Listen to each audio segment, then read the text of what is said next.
हामी दाङदेखि बर्दिया हुँदै कर्णालीको पुलसम्म घुम्न जाने कार्यक्रम रहेको छ। आज हामी घुम्न जाँदैछौँ।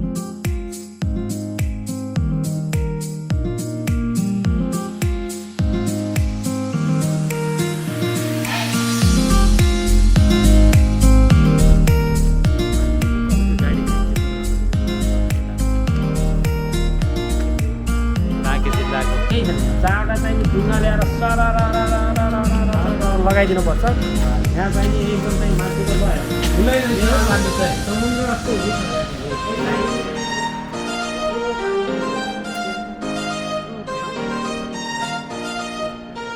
बाँके जिल्लामा रहेको अगैयामा यो एउटा ड्याम ठुलै रहेछ। ठ्याक्कै अगैयानेर बनाएको ड्याम। यहाँबाट चाहिँ पानी सिँचाइको लागि प्रयोग हुने बनाएको। ए यहाँ चाहिँ खोलेर हिँड्छ। अहिले चाहिँ सबै बन्द गरे भएर अहिले चाहिँ पानी बगेको छैन। हो गेट डिजाइन गर्ने हामी पढ्थ्यौँ के मानेको रेडियल गेट। यो त के गेट रे राम? हामी बेलुकीको 7 बजे ठ्याक्कै बबाई रिसोर्ट आइपुग्यौँ। अब यहाँ रिसेप्सनमा गएर बस्ने व्यवस्था हुँदैछ।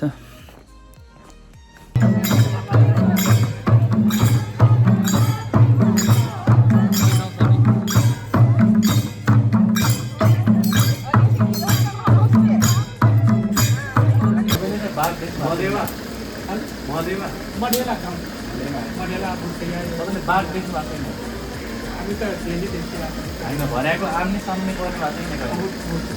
बहुत त्यहाँ घाँस काट्नु होइन हामी सफारी पनि जान्छौँ। होइन भन्न खोजेको तपाईँ हिँड्दा यस्तो इन्काउन्टर हुनुभएको कि नै? गाडीमा बस्छु। गाडीमा भएको होला। गाडीमा बस्छु। पैदल जाँदा केही पनि देखियो। हजुर तर अलिक आराम देखियो। लखटियो छ पानी। बाघले लखट्यो? होइन हामीले लखट्यो। बाघले लखट्ने दाइ एक्लै लखट्नु भयो? बिहानको हुस्सोमा बर्दिया बबाई रिसोर्टमा यसो बिहान चहल परेर कुहिरो धेरै लागिरहेको छ। अब एकपल्ट यसो घुमेर हल्का फोटोसोटो खिचेर यहाँबाट निस्किने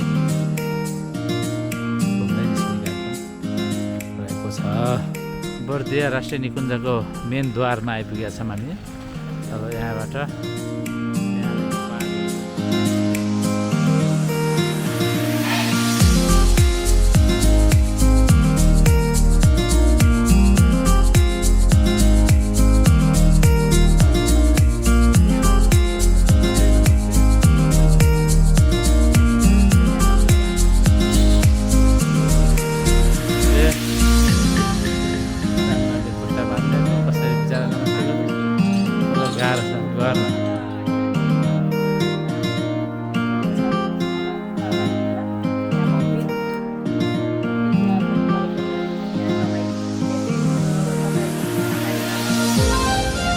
बर्दियामा घुम्नलाई धेरै ठाउँ राम्रो छ।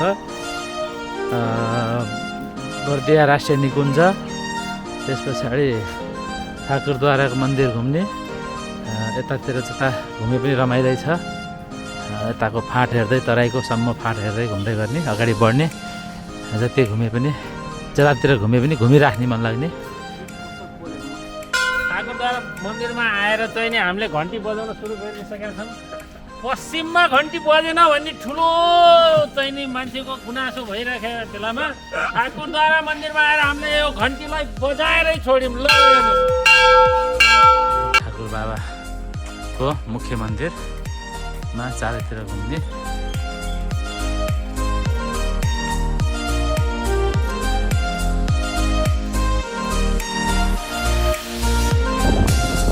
हामी ठ्याक्कै कर्णाली। Good morning Karnali.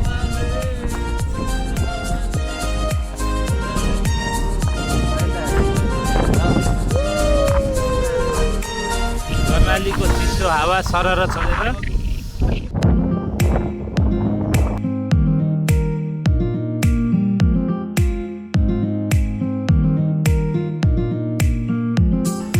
नेपालको प्रसिद्ध पुल कर्णाली, पश्चिम नेपालको सान कर्णाली पुलमा हामी दङ्गाली घुम्दै फिर्दै आनन्द लिँदै होइन अभिषेक हो।